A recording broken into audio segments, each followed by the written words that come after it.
Kristy Denice Bock. I'm an author local to Kinston. I grew up in North Carolina.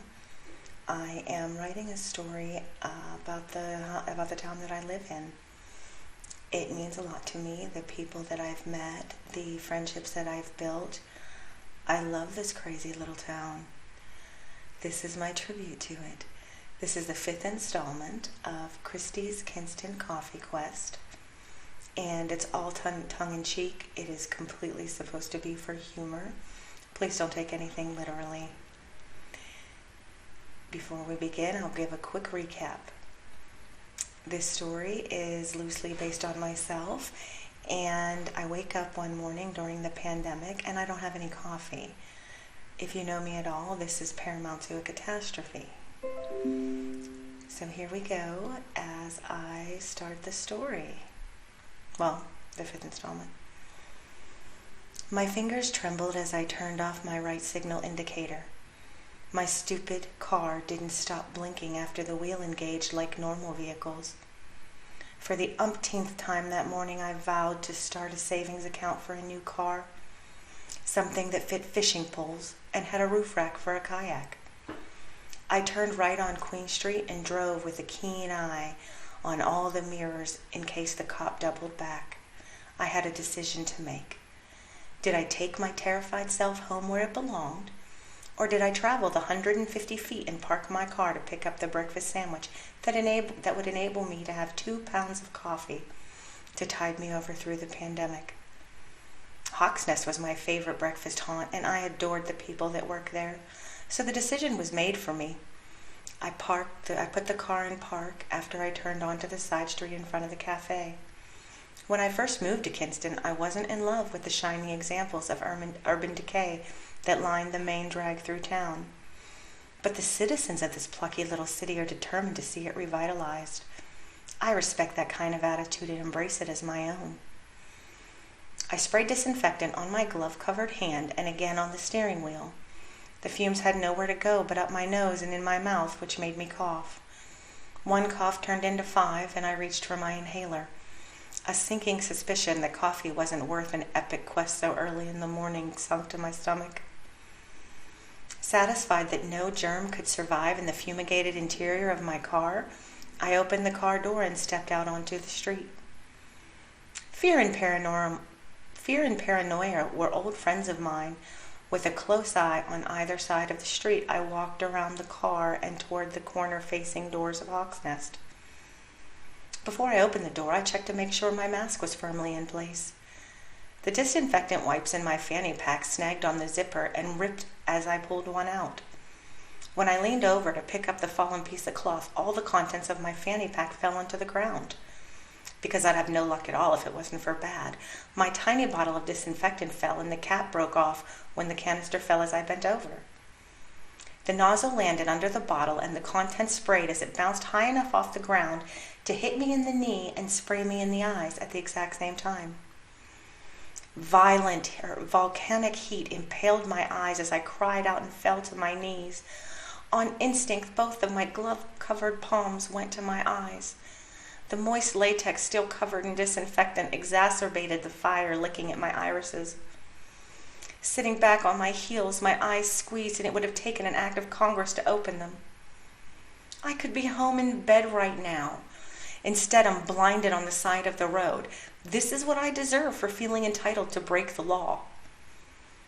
For the first time that morning, I was grateful that the curfew kept others from seeing the white-masked, purple-gloved disaster on the ground in front of the restaurant.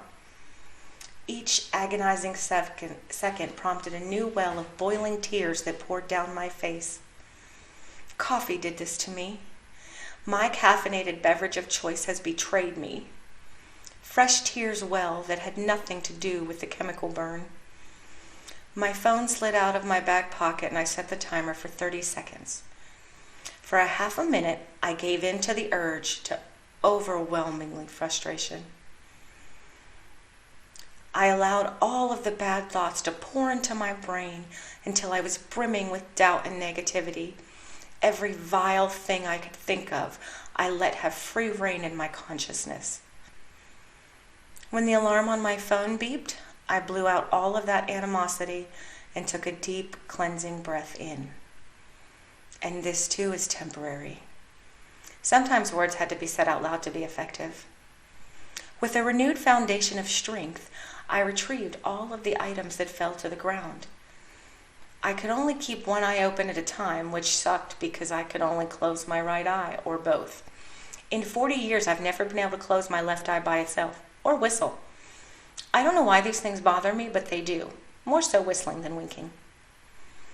Half blind, with tears streaming down my face and snot draining in my nose, I did my best to wipe my face.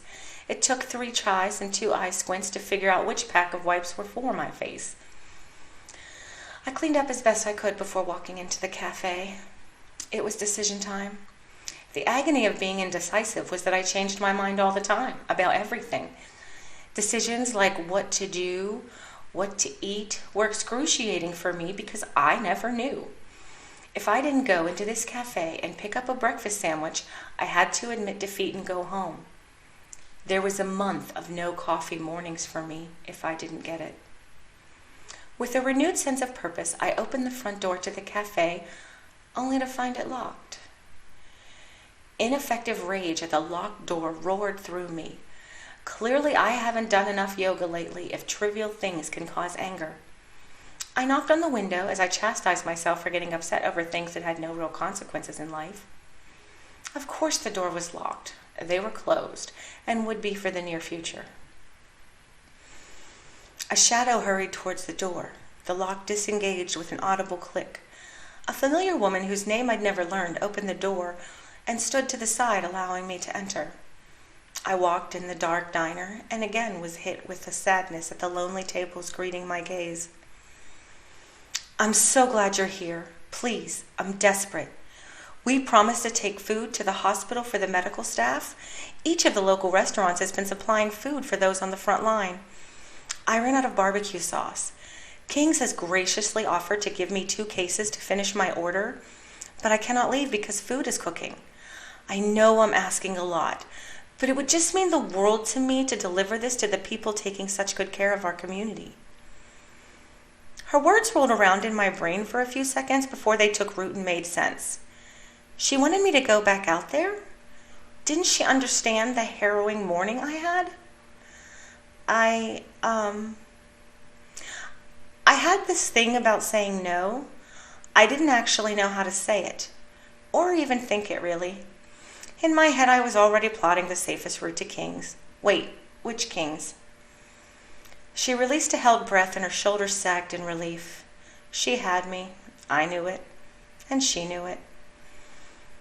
"I'll have breakfast ready for you when you get back," she promised as she all but shuffled me out the door. "Which King's?" I asked again, louder this time. I moved my face with the door until it was only an inch wide and my nose was precariously close to being shut in. "On Newburn." Then she shut and locked the door. What had just happened? Why am I outside of Hawk's Nest without a breakfast sandwich? And there you have it. I hope you enjoyed this installment of Kristy's Kinston Coffee Quest. I will have the next up for you shortly.